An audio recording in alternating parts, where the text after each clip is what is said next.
I'm going to cover a subject that a lot of us as Black men understand. You know, not too long ago when um, the most honorable Elijah Muhammad and big brother Malcolm X was telling us the distinction between the house Negro and the field Negro. I believe it was Sister and Mother Harriet Tubman. She was saying that she could have freed more Black people and therefore slaves had they known that they were in fact slaves. You know, when you find yourself working in a whole lot of these institutions, you know, a lot of us over here in America who are descendants of slaves and therefore subjects that were up under these so-called kings and queens that y'all so proud of. But I'm not going to go into that subject anymore.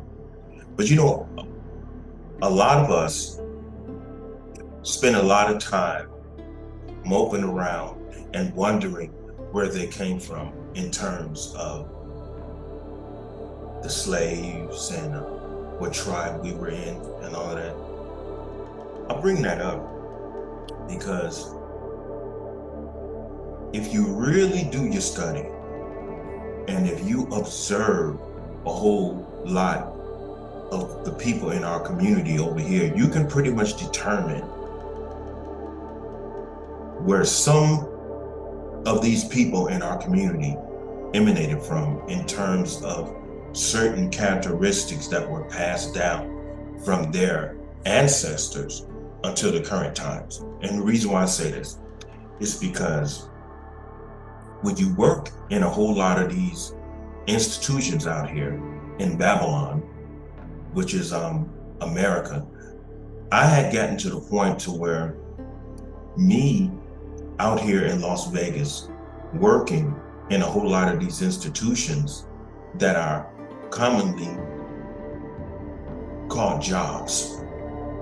But if you work in these long enough and you see the way that these institutions are ran, and you come to find out that certain people with certain personalities and characters are put in certain positions so that the institution can run properly to the institution's pleasing. You have a whole lot of our people working in these institutions, and as a lot of us are starting to no longer consider and call these institutions jobs. This day, as you go on, live on, you will find out these are not jobs. These are plantations. Now, I'm getting ready to go into something very sensitive, and I'm just telling you up front, I really don't care how you feel about this. Okay, because this needs to be talked about. And if it's sensitive to you, then maybe you really need to start listening. Because you're going to get this information somewhere. And if you have already came in contact with this information, good for you. It's good because it means that someone who was around you was responsible in preparing you to go into what is called the killing fields, which is this economic system. You know, when the Europeans went over to get manpower from Africa to build their nations, they first had observed the people over there, which is the Africans in different tribes. And within each tribe, of course, it was a whole lot of drama going on. And it was a lot of betrayal going on. I'm just going to get straight to the point. It was a whole lot of betrayal going on. And what they observed and liking to even their own culture, which they call dog eat dog, over there in Africa and other African regions, they found a very common characteristic in the African that you see right over here today. And so what they observed is how, and you know, this is very common in our community, of how the Africans would get together, and as long as they are in front of one another, everybody is smiling and talking nice to each other, and they use certain code words like brother, like today we use fam and all of that, you know, brother and sister and all that bullshit that we be talking in order to only to pacify you, to put you in the mindset to where you will be more easily manipulated. Because for some strange reason, in spite if people know you personally, even for a year's time, for some main reason, a lot of people think that you actually need to fill in certain voids in your life.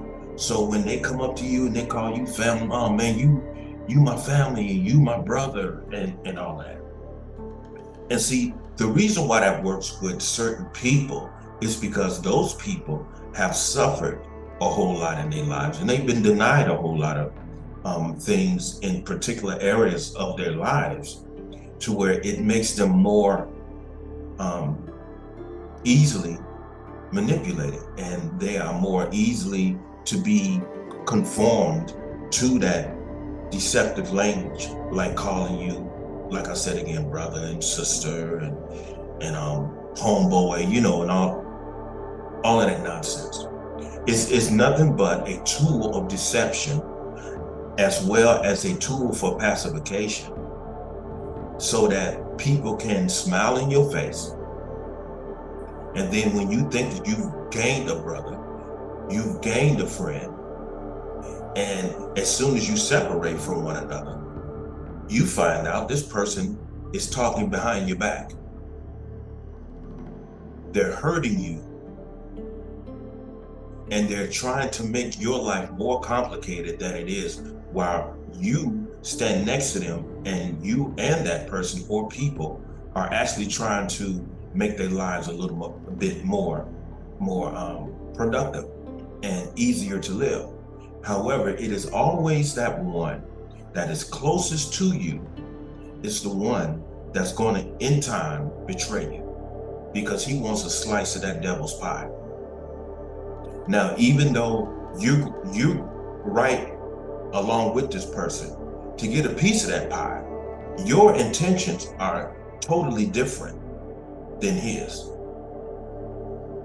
And so you're able to wait while this other person has absolutely no patience at all. And so this person is pushing the envelope every single day, every single day, every single day. And even when this person decides to where I'm tired of this, I'm going to give up, who is it that convinces them to wait, encourage them to wait? Everything's going to work out. It's always you. And so after you encourage them to stay, because you know if they stay, it's going to be beneficial to them. And then you sit and you talk to them and you tell them the distinction between being patient and having the ability to wait. See, when you lack patience, see, patience only means that you are halfway accepting the situation, but there's a time element there that you're in conflict with. And so you're trying to be patient, you're trying to be patient. And so the stress element is there, the anxiety is there, the conflict is present, because you're struggling with the element of time. But when you decide to wait, humility sets in and you're free. See, the deciding to wait, it is the gift of acceptance. Once you analyze a situation objectively and you come to know that there's nothing that I can do about it in terms of my desires and my wishes, in terms of my life. Once you accept it, you're able to wait. And that's when humility sits in. But this other person that's right next to you, he lacks patience. And so he's always pushing, pushing, pushing, pushing. And then it gets to the point to where you find out that simply because this person looks at you and he sees that you are not a pusher as he is, you're actually able to wait. His ambition starts to swell. And ambitious people will use, abuse, and throw anyone up under the bus in order to get what they want. Now, with all of that being said, see what the Europeans saw in our people, when their back is turned, they would stab them in the back. See, this is where the term spirit chucker comes from. Now, if that upsets you, go watch somebody else's content. But this is where the term spirit chucker comes from, because they observed the African and they say, wow, these people will stab each other in the back. They'll take their spear and they'll stab each other in the back. They smile on each other's face and they stab each other in the back. Now, the European is really no distinction from that. This is one of the reasons why they so easily identified it. See, when they said it's a dog eat dog world, that's pretty much equivalent to someone being considered a spear chucker. Someone who will stab you in your back, and is always the one that you are closest to. It's always that one. So what he starts to do, he starts to have conversations with you while you're working together. And you come into little slight disagreements, you know, and simply because he's struggling with himself, because he lacks patience, he starts to do a little bit more than he has to, because it's coming anyway. The only thing you have to do is just wait. And so as time goes on, simply because he is unable to wait, he starts going to so-called supervisors, bad-mouthing you and stabbing you in your back. That's what happens. And so he starts to go to people in so-called little petty power positions. And I have some notes. See, these people are called supervisors. Now, when I was working at a casino out here, it was called the Rio. I was a supervisor back in the kitchen. So the Rio was having a whole lot of problems with the way that employees were being mistreated. And so when we had a big meeting, simply because I was a supervisor, they felt that I was going to express myself in favor of the supervisors, but I didn't, because I'm not down with people being mistreated. And so one of my primary points that I made with them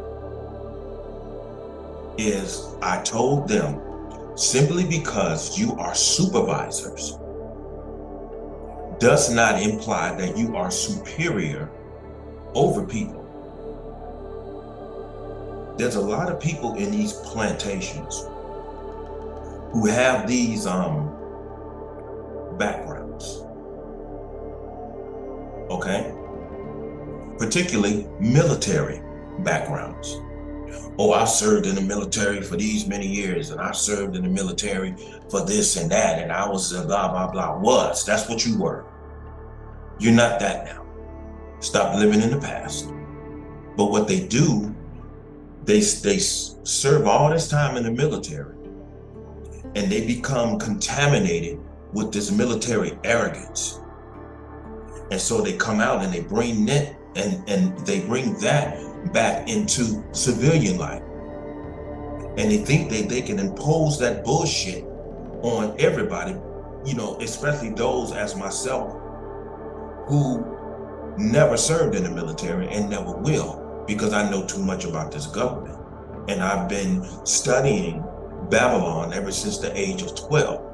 And that's one of the reasons why when I had graduated out of high school, I never went to the military, because I know too much about this government.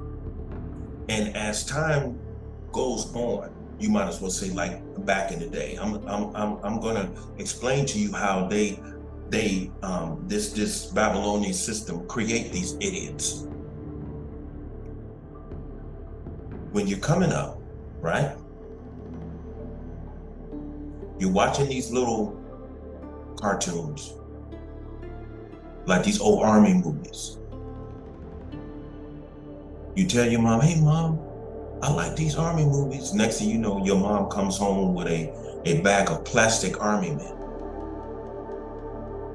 So you have these imaginations, you go in your room, you open up the bag, little plastic bag of army men, with the figures about this tall. And you come up with these stories, and all of a sudden, you're in there, boom, boom, you're making all these sounds, peer, peer, peer. So your mind is being contaminated with imaginary stories that are contained with violence and bloodshed. And then as you get older, you graduate from the little plastic army men to the 8-inch figures of G.I. Joe. So they're trying to keep you in that military type mentality, to encourage you to want to join their militaries. And then after the 8-inch figure of G.I. Joe, as you get older, then they made the 12-inch figure. And since during the 70s, when Brother Bruce Lee was out, and they saw that we was admiring Brother Bruce Lee and other people like John Liu and Tan Telan, all of these phenomenal martial artists. Then you had David Carradine come out playing that character Kung Fu. And so the next figure, the 12-inch figure of G.I. Joe, had a Kung Fu grip. It's G.I. Joe with the Kung Fu grip. Now this is like in 7th and 8th grade.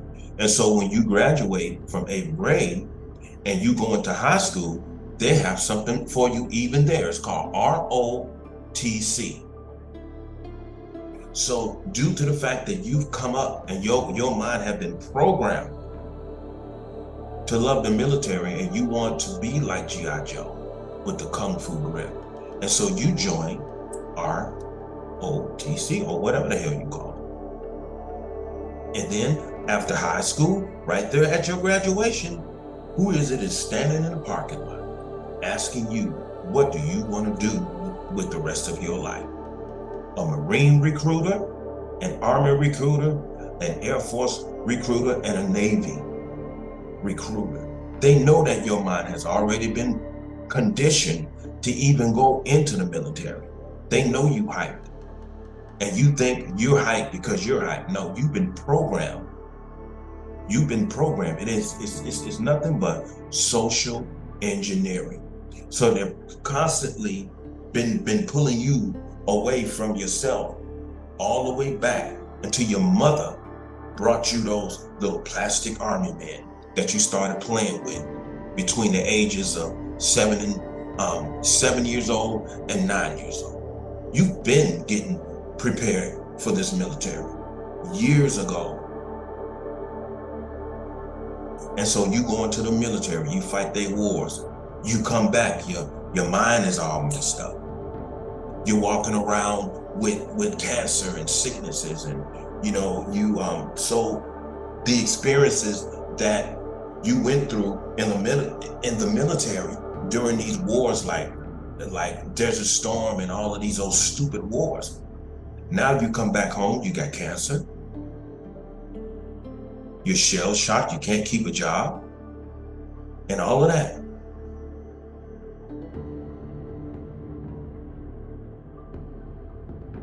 And so I bring all of that up is because a whole lot of these guys come out of the military and they go into these institutions that is based upon security work.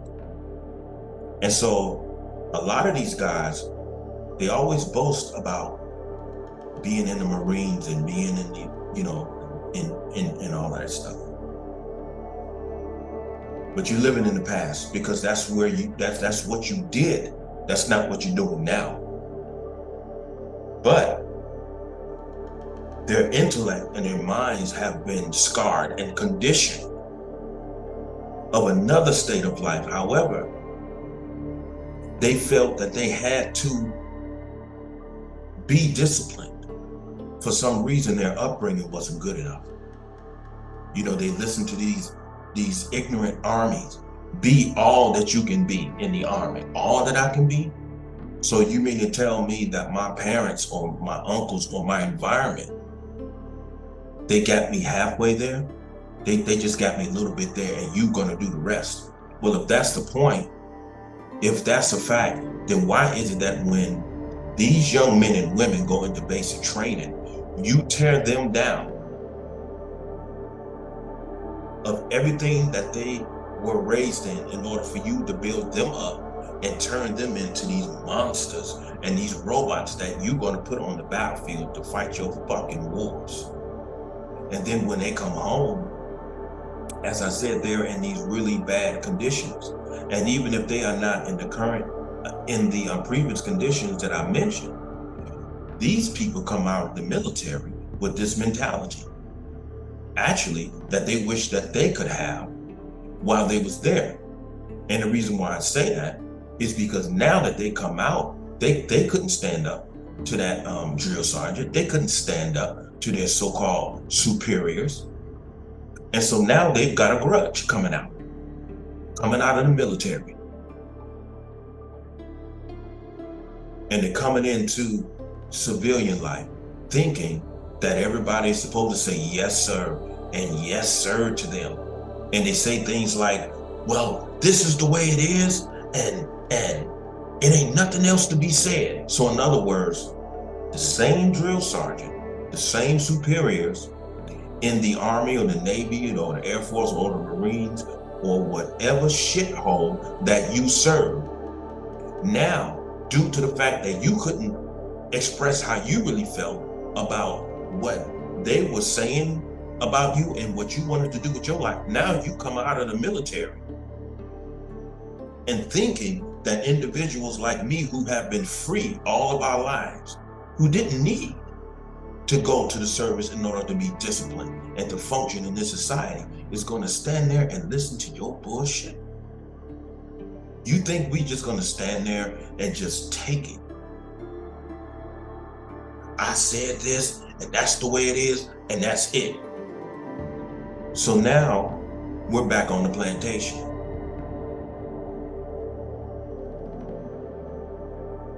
Nigga, you do this, and you do that, and that's it, slave. It ain't no but massa. But massa. As soon as you go against what massa say, you're gonna feel the whip. Termination, suspension, write-up, plantation. That's all it is. That's all it is. You're still on the plantation. When you are in this economic system, you're still on the plantation. So this is the reason why a lot of us refer to the job front this day as plantations, because a lot of us really know what's going on. I have some notes that I'm going to go ahead and read. I probably already covered it, but I'm not done with this. I think I covered this already. Just because you are a supervisor does not imply that you are superior over everyone else. Doing your job is not enough for these people. It's not enough. You know, if you don't bow down to them, if you don't say yes, sir, to them, they take it personal. And they say that you're the problem. Why do you need people to say yes, sir, to you? Why do you need people to say yes, ma'am, to you? But I'm dealing with you men because you're the problem. Why do you need people? Why do you need to hear that? Because the way that I was raised up in a very respectable family. And my family upbringing is not any less than yours, simply because my great-grandmother never, and my uncles and them, we were not raised up to say, yes, ma'am, yes, sir. None of that. She didn't want that kind of language. My grandfather never accepted any of us to say, yes, sir, because he was in World War II. And he got shot down by the Germans twice, and he survived, because that's how we get down in my family. We are survivors. We are survivors. However, he came out of the military in one of the most vicious wars ever put into our America's historical accounts. World War II. Just look it up. I don't have to explain it, but they was dealing with Hitler and the Germans. And he came out, he was able to function. And my grandfather was in the Navy, he was a pilot. But he came out with everything intact. He didn't have no attitude. He didn't demand anything upon us. Anything. Let me go back to these notes. They want you to worship them and their authority. See, I'm the type of man, no one has authority over me but the Creator. And sometimes the Creator pisses me off. See, what I do, when I go to these institutions, one of the primary reasons why I am always on time, one of the primary reasons why I always do my job, because I don't want to hear nobody say anything to me. I'm responsible due to the fact that no one has to stand over me to point out any irresponsibilities that I have committed. I'm always on time. I do my job because I know how I feel about authority figures. I'm not the type of person who needs to have someone of authority over me all the time, because I'm a very responsible man. I do what I'm supposed to do. Because when I filled out the application and I decided to come to that plantation, I already knew what it entailed. So I was already conditioned, because I'm a responsible man. So I do what I'm supposed to do. I don't need anyone telling me anything, unless it's something that I'm not aware of. And then if it's something that I know that I'm not aware of, obviously it's time to listen so that I can perform my duties more effectively. So I don't really have a problem with learning things. But don't you stand your ass over me and think that you're gonna just mess with me. I'm not gonna allow that. These institutions are filled with a whole lot of wicked people that look just like you. And I'll admit this. And I will say this: if you join any institution and it is predominantly us, you should consider working somewhere else. Because a lot of us have brought a whole lot of those characteristics right over here. because we're descendants of those same people that European was complaining about, the one that was watching how they would stab each other in the back and betray each other over crops and materials and stuff. That's going on right now. That's going on right now. People will go behind your back. They will say bad things about you that are untrue in order to build themselves up and to demoralize you, so that when it's time for you to be promoted, they compromise your life and they push you back from your promotion because of the poison that's been spewed by somebody who's worked closest to you, but who has a problem with being ambitious because they feel very low of themselves because they know they already got 1 foot in the grave. And that's symbolic. It's only a matter of time, because when you do that to people who have encouraged you to maintain your position so that something good can transpire for you, and you hugging this person after work telling you, hey bro, I love you and thank you for all of the encouragement, and then you turn around and you stab the man in the back. Now, what makes you think that you, as a Christian, is going to get any blessings from that? And simply because Massa put you in a position that you pretty much begged for, that you stabbed people in the back for, what makes you think you're getting ready to be successful? You're not going to be successful because you betrayed the people in your life who grew to love you. You betrayed somebody who was willing to give one of their organisms to you so that your life can be preserved.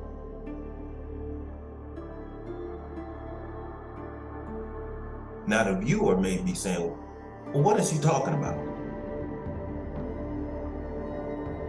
See, this relates to a whole lot of situations.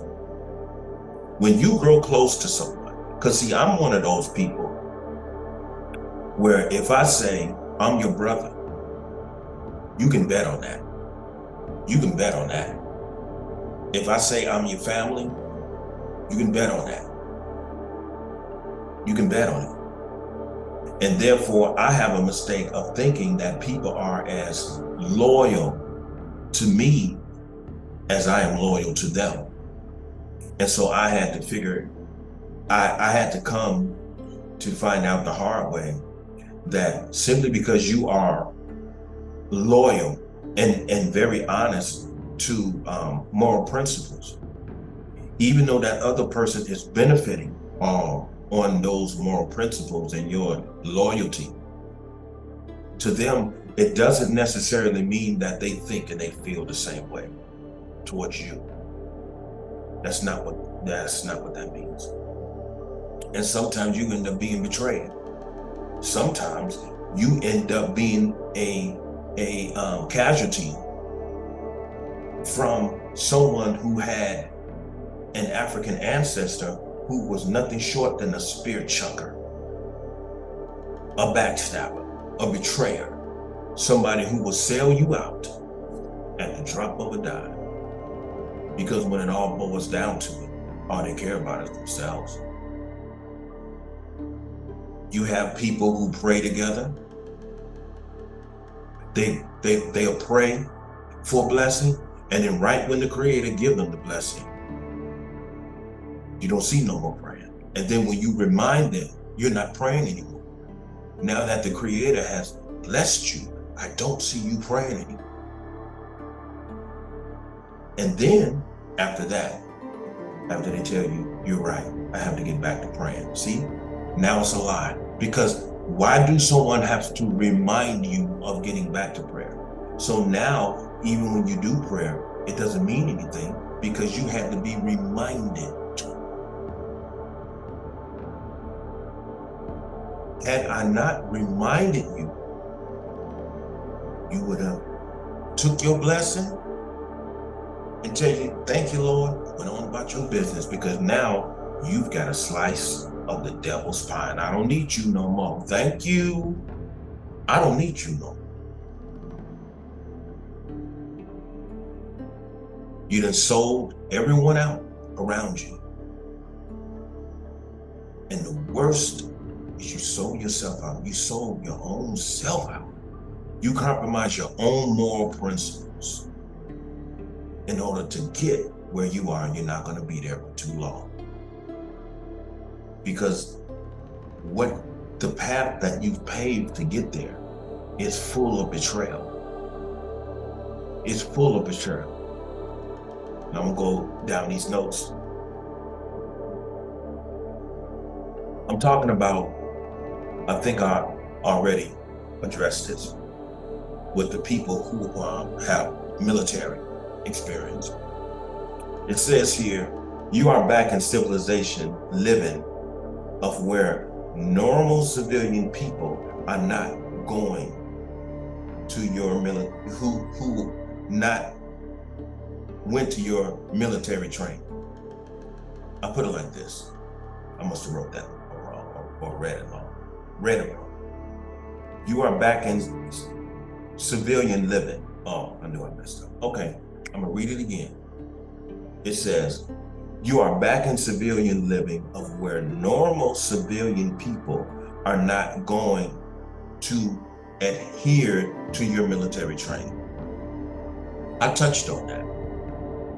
However, I want to touch on it a little bit. And so you have these people with military training. And then you have a whole lot of people surrounding them. They're looking up to them. Okay? Now, there's a lot of people who I've met in my life that spent a lot of time in the military. There's a man who I work with, who I currently work with. He has 3 generations of military about his family. And I was hearing some very cruel things. I can't say about him, because when I learned the truth when him and I talked, it took me 2 minutes of listening to this brilliant man for what the problem was. The problem is he's brilliant and he's got a lot of experience. He has so much experience. I am dying to do his autobiography. I just want to sit down and listen to this man talk. Now, I have a lot of respect for him, because even though he's got 3 generations of military, he's the 3rd generation. Most people find him disrespectful, but he's not. He's actually a very intelligent man. He's a gentle giant, but he's stern all at the same time. This man believes in getting the job done. He don't care about anything else, which is proper, because when you are on your job, it's the only thing that you should be concerned about, getting the job done. And if you are under a brilliant man like this, you should pay close attention to him. And whatever he points out, analyze it in your mind. And if it rings true and effective, follow it, because he's helping you become a better officer. And at the same time, he's helping you become a better human being. Because if he can point out of where you are falling short of being responsible, take that information in and adjust your current status as a human being to it. Become more responsible, become more aware. So I listen to people like that. But people who come out of the military and with this whole attitude, like, I say this and that's it. No, that's not it. Okay? Because I'm not one of them people who are in the military. I'm not a yes sir person. You know, see, people like that, feel as though they come out of the military and they can just say it like that, boom, boom, boom, boom, boom, boom, boom, boom, and that's it. We're not going to talk about it. Oh, yes, we are. We're going to talk about it. And then when you get to the point to where a huge gathering comes up and we're all going to go in here and we're going to see if we can resolve our issues concerning this matter, this coward says, I don't want to deal with that. I ain't got time for that. So you're dealing with a stern human being who is a walking contradiction. He's powerful, he's stern when he says, and that's it. But when you come in contact with someone like myself, no, that's not it, because this is concerning me and you're going to address this. And so once you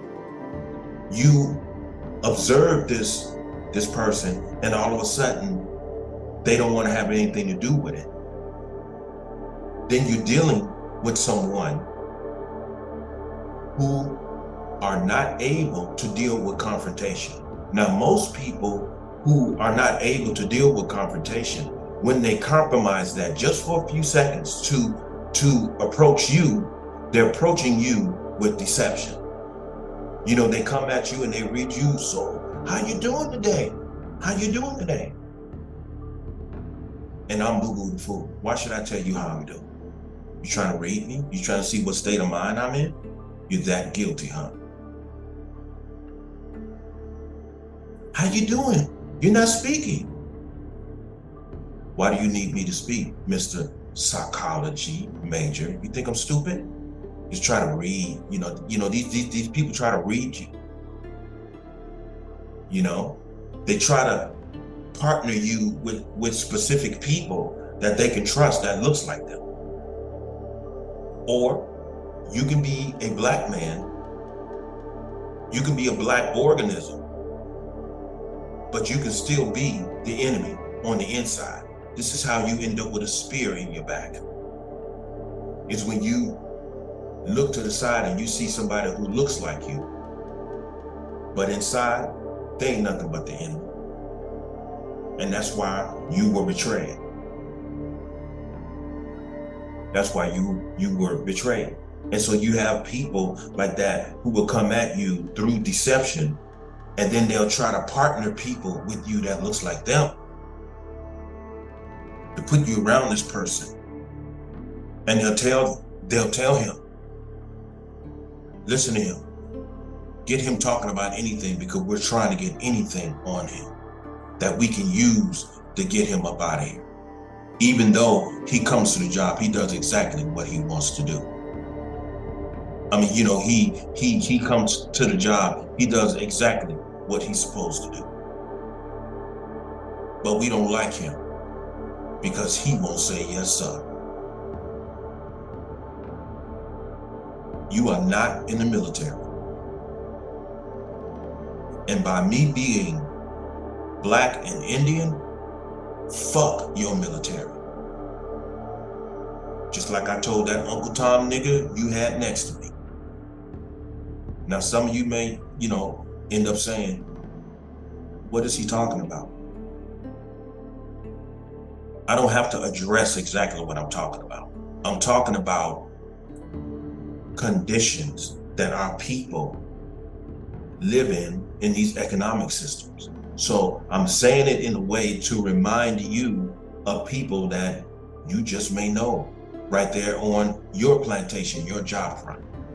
It's people like that out here. So don't think simply because this is 2023, things have changed. The only thing that have changed is technology. And all of that betrayal, that spear chucking in that dog-eat-dog world, that still exists, because that's been carried on for the past 600 to going on 700 years. It is the way of the world. Like Earth, Wind, and Fire say, hey, it's the way of the world. So how are you going to live in it? Now, people, they manipulate you and they try to make your life more complicated. And they try to send you through a fire that you've already survived. You cannot hurt a man who has already been through the fire and survived it. For here I sit or stand. I'm going to be here for as long as I want to be here. I bring all of this up is because a lot of you who are on these plantations in this economic system, it is best that you go there. Don't forget why you signed up for a job. Just stick to that. Go there, be on time, do your job to the best of your ability, and even the best of your ability, make certain that that level of ability is effective to maintain your position on that job. And after that, go on home to your family or go on home to yourself, because it's not worth it. There are no friends on the job, because everybody who is on the job front are not being themselves. And regardless if he's, oh man, this dude on my job is cool and blah, blah, blah, be very careful, because everybody has to maintain a certain characteristic and demeanor within the job's environment in order to maintain their employment. So you really don't know anyone. And people at the job, even if you start knowing them off the job, you still have to be very careful of getting to know people off the job, because you mess around and do something or say something, and when it's time for them to put that spear in your back, they're going to go to management and they're going to spew your personal business to them, and they're going to set management's mind up to go against you, because management is very irresponsible. Instead of getting to know you one-on-one, they listen to the spear chuckers. That's what they do. They listen to the backstabbers. That's what they do.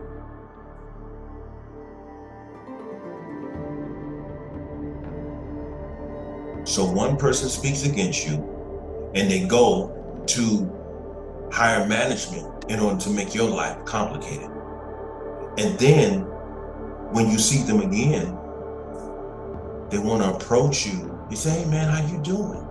That's not honest. They just want to know if you've heard something that they set up. And you play along with that for a little while, because you don't want to hurt nobody's feelings. But all at the same time, when you're being that passive, what is consistently happening to your situation? It's getting worse. It's getting worse. So what are you going to have to do? You're going to have to just totally cut ties with that person and maintain your position there and do what you signed up to do. The job, do it effectively, and you go home. And you keep your mind on what your life purpose is. Because when it all boils down to it, your life purpose is all that matters. I'm going to go down this list again. But this is pretty much saying the same thing. These people who have a military background are not enabled to deal with confrontation. I brought that up. They are used to giving orders and nothing else is to be said from who they are trying to rule. I brought that up as well. Hold on, let me move this. There we go. I can see everything much better now.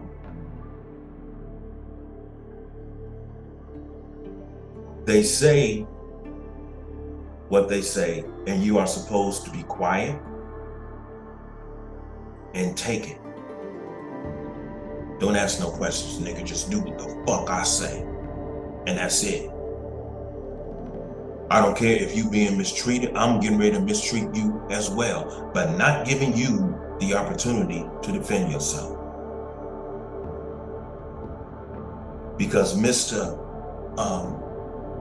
Biscuit and Gravy behind the door late at night, he told me about you. He told me about you.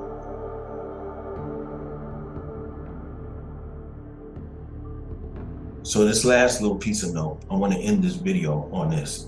Working close to people who have no humanity. And that's the bottom line right there. Let me close this.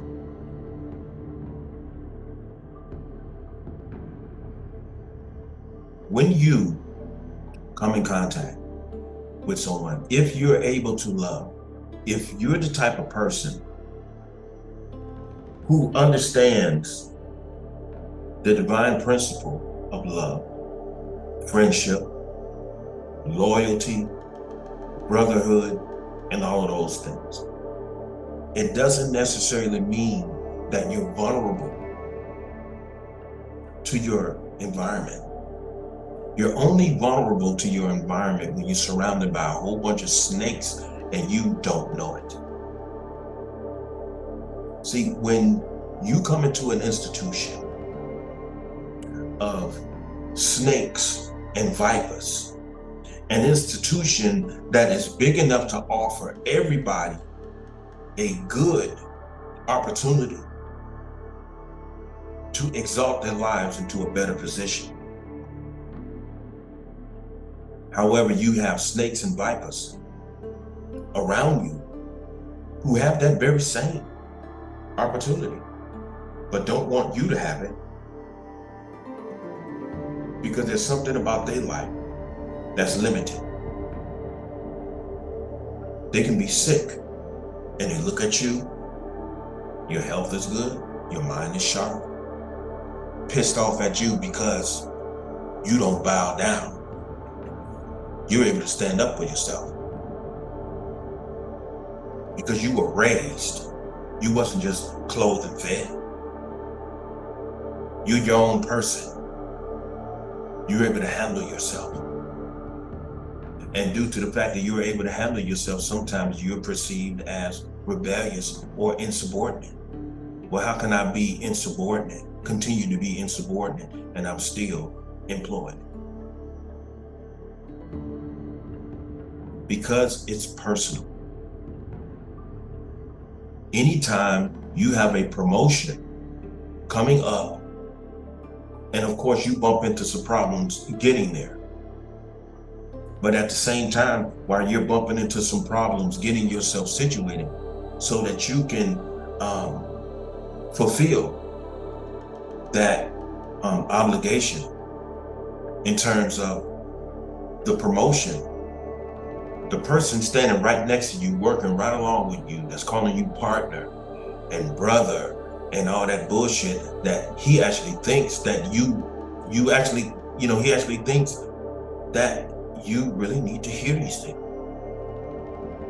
And simply because you're real with it, and he's a phantom with it, that's how you get caught up. That's how you get caught up. However, when you're dealing with this, it ain't no need of you going off hurting nobody. See, a lot of people think that, oh, well, this person is, he's going to snap. He's going to snap. I don't have a breaking point. People like myself do not have breaking points because we know that karma is very real. It's very real. So I don't have to lift a finger to hurt nobody because I've seen how karma activates in my life. And my karma in my particular life doesn't take long. The Creator sees that I don't have to suffer betrayal, the feelings of betrayal for too long. The Creator gives me justice, quick. The most honorable Elijah Muhammad had said, justice never sleeps. It goes to bed with you. Justice sleeps with you. When you wake up, justice is present.